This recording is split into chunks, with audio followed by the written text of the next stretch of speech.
Bom, boa tarde a todos. O que está aqui a passar é muito diferente de tudo o que eu imaginei.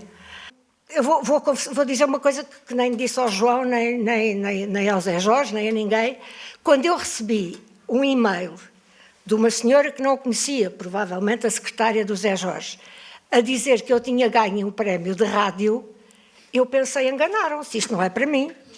Eu fiz rádio 1 ano, de facto.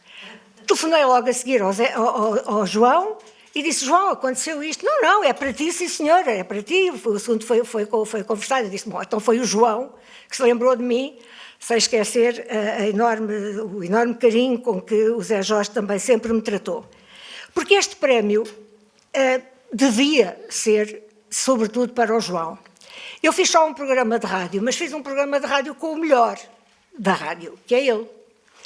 Porque, ao contrário do que se possa pensar, para mim, para quem um estúdio de televisão é uma coisa completamente íntima, normal, e de facto para mim é igual a estar quase em minha casa, tirando que eu não ando sempre maquilhada em casa, e a gente para a televisão sempre faz assim compõe melhor a imagem, é uma coisa familiar, eu sei como é que aquilo tudo se vai passar, sei onde é que está a câmara, sei tudo. Um estúdio de rádio, que para as outras pessoas é mais simples do que um estúdio de televisão, para mim é um mistério perfeito. Eu não me sinto lá à vontade, não sei como é que se faz, e tinha o João a dizer, Elisinha, não te preocupes, como ele sempre me tratou, Elisinha, e eu inteiramente confiante no seu imenso saber sobre rádio e nesta voz única que ele teve aqui. Também a generosidade de pôr hoje ao serviço nesta montagem fantástica que fez do Anything Goes, e sabendo imensos pormenores da minha vida que eu não faço ideia como é que ele tem conhecimento. Eu tenho à entrada da minha casa um quadro do Luís Pinto Coelho, onde ele escreveu assim à volta, a Maria Elisa, sempre sonhadora do grande amigo Luís Pinto Coelho. Ele sabe isto tudo. Não sei se foi lá em casa que viste, não sei onde é que descobriste. Imensas coisas que ele contou, até a nossa ida em Londres, patrocinada pelo rei, hoje, coitado, em tão maus lençóis, e de quem eu fui sempre fã. Não sou monárquica, ao contrário do Vasco Santana, por amor de todos os santos, de todo. Mas gostei sempre do Carlos, porque ele veste-se muito bem. É aquele British style, que aquilo é inimitável. E também sempre gostei da Camila, ao contrário, mas é só por ser do contra, acho eu. Enfim, são opções, e hoje, coitados, tenho pena deles. Mas isto é uma divagação, como o João fez muitas, mas todas completamente a propósito. E ver o Anything Goes e o talento imenso do Spielberg, produzido pelo George Lucas, aqui, neste momento, com o meu nome e com a epopeia da minha vida, era algo para que eu não vinha preparada e que agradeço do fundo do coração ao grande amigo e ao extraordinário profissional de rádio que é o João David Nunes. O Fogo Cruzado foi, de facto, uma experiência única e muito enriquecedora.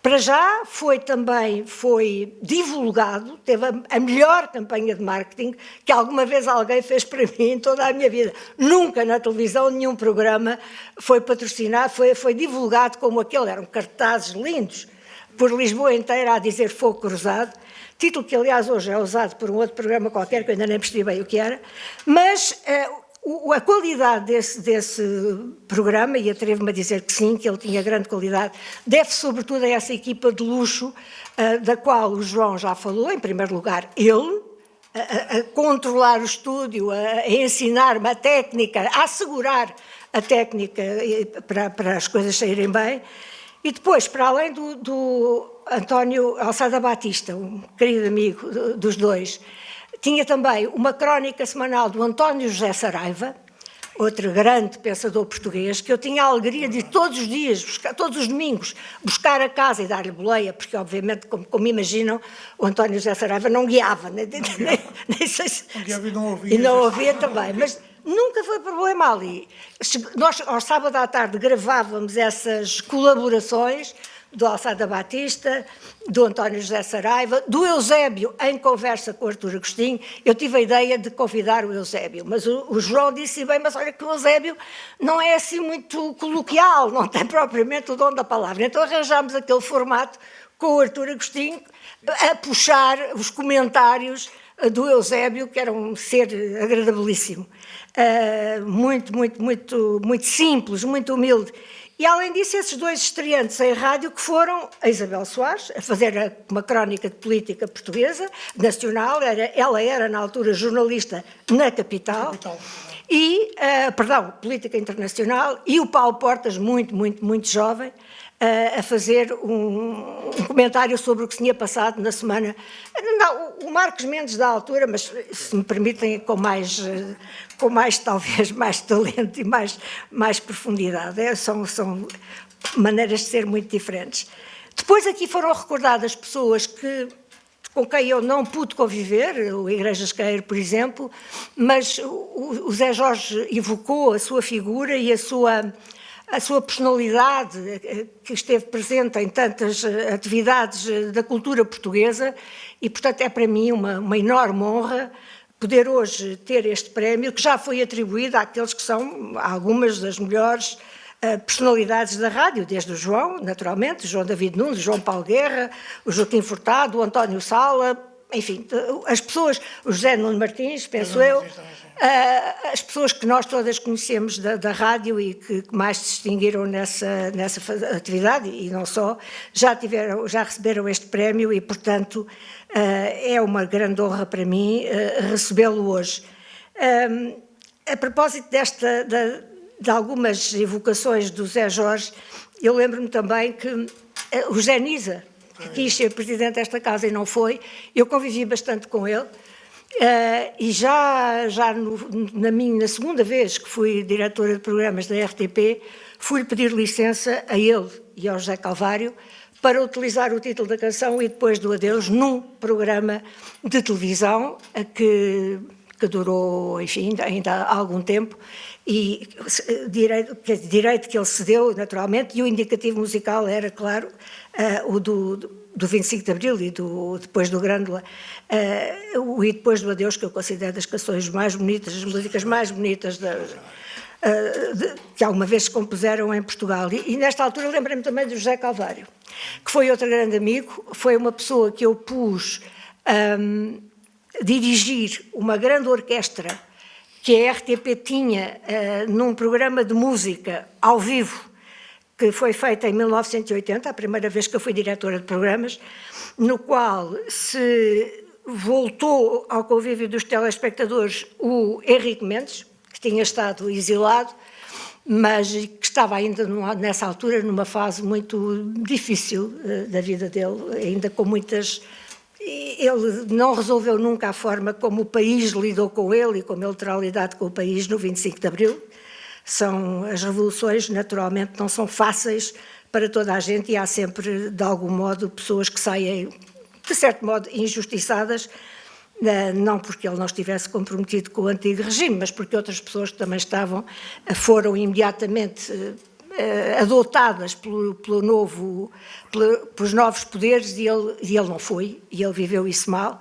Mas isto para lembrar que nessa altura o José Calvário dirigiu uma orquestra de 40 pessoas num programa em direto na RTP. São coisas que é engraçado, porque nós fazemos essas opções, pensamos que são grandes opções em termos de programação e de estímulo à cultura portuguesa e nas suas várias valências, neste caso particular à música, mas são coisas que não ficam para a história. Ninguém se lembra, ninguém valoriza mais tarde, e isso faz-me pena. Ao ouvir o João, eu pensei, e espero bem, eu nunca estou a ouvir falar nisso, o João tem de fazer um livro de memórias. Ele tem uma memória absolutamente prodigiosa e presenciou e viveu, para já, na RDP, na RDP, como administrador da RDP, ainda não era tudo junto, não era? Ou já estava tudo? RDP, rádio, isso eu sei. Tem uma memória extraordinária, tem um passado, uma vida riquíssima, e era absolutamente essencial que ele nos deixasse um livro de memórias, porque ele, de facto, valoriza aquilo que é importante. Ótimo. Se quiserem ajuda, podem contar com ela. Portanto, são várias pessoas. Também me lembro, a propósito do Luís Francisco Rebelo, que foi presidente desta casa. Eu acho que fui, em várias vezes, como todos nós que estamos na vida pública, bastante maltratada pela comunicação social. E houve uma altura, exatamente quando eu me meti na política, coisa que o meu querido amigo João David Nunes me disse sempre que era uma péssima ideia, e foi a experiência mais penosa da minha vida, quando... Eu podia ter avisado. Quando o PSD, eu acho que o PSD, fui deputada nas listas do PSD, como independente, a única coisa que pensaram desde o princípio foi como é que se haviam de ver livres de mim, tirando o presidente, o Durão Barroso, a quem eu não podia fazer queixas a todo o momento. Então, uma das graças que me fizeram foi, uma vez que a Saison, não sei se lembram, começa sempre com um grande comício numa cidade qualquer, e nesse ano foi em Caminha, e lá fomos todos para Caminha, para o comício de abertura do ano político. A certa altura, a estrutura local marcou, àqueles que íamos de propósito de fora, marcou quartos nos hotéis dali da região, e eu, assim, fui uma dessas pessoas que disse, bem, eu tenho que terminar algum lado, eles lá marcaram. Depois, quando aquilo acabou, alguém me ofereceu boleia para Lisboa e eu disse, ótimo, vamos embora, de facto não fico aqui a fazer nada, e vim para Lisboa. 2 ou 3 dias depois, apareceu um título enorme num semanário, Maria Elisa foge de Caminha sem pagar hotel. A toda a largura. Bem, eu nestas coisas chorava. E a quem é que eu telefonei? Ao Luís Francisco Rebelo, lembro perfeitamente. Ao Luís, fizeram mais esta. Houve uma época em que nos demos bastante e apanhou assim várias. E eu lembro-me dele, coitado, com toda a paciência, me dizia, deixa lá, isso não tem importância nenhuma, já se sabe como é que são estas coisas na política. Mas a verdade, isto são as fake news, não é? Muitos anos atrás, estamos a falar de 2002. A verdade é que muitas pessoas acreditam, as pessoas ficam convencidas que aquilo é verdade, ou que pode ser verdade. E para mim essas coisas, sobretudo da honra, que têm a ver com dinheiro, representaram sempre um enorme sofrimento. Mas enorme. Eu sempre chorei, mas baba e ranho, com estas coisas que eram as maiores injustiças. Sempre que metiam então dinheiro, talvez porque o meu pai era um velho republicano, com uma noção de honra muito estreita e do dinheiro. Para já ele era uma pessoa que ligava muito pouco a dinheiro, era um lado até um bocado mau, porque as escolhas dele nunca foram por dinheiro e isso também fez parte da minha educação e da minha herança durante muito tempo. E, portanto, ver misturada com qualquer coisa que pudesse ser menos sério, menos honrado, era a pior coisa que me podiam fazer.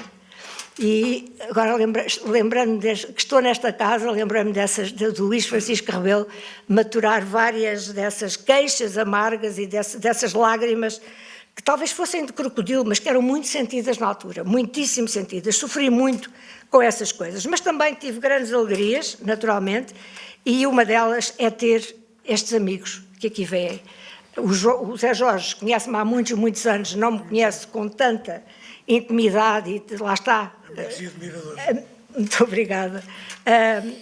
O João, eu sou lá de casa, como ele diz, e ele é da minha casa, é sempre o Joãozinho e a Elisinha, com enorme carinho pela mulher dele, pela Rafaela, e pelos filhos, assim como ele tem pelo meu, porque nos conhecemos todos desde toda a vida, embora não nos vejamos, agora vemos até pouco, infelizmente, devíamos fazer outro programa na rádio.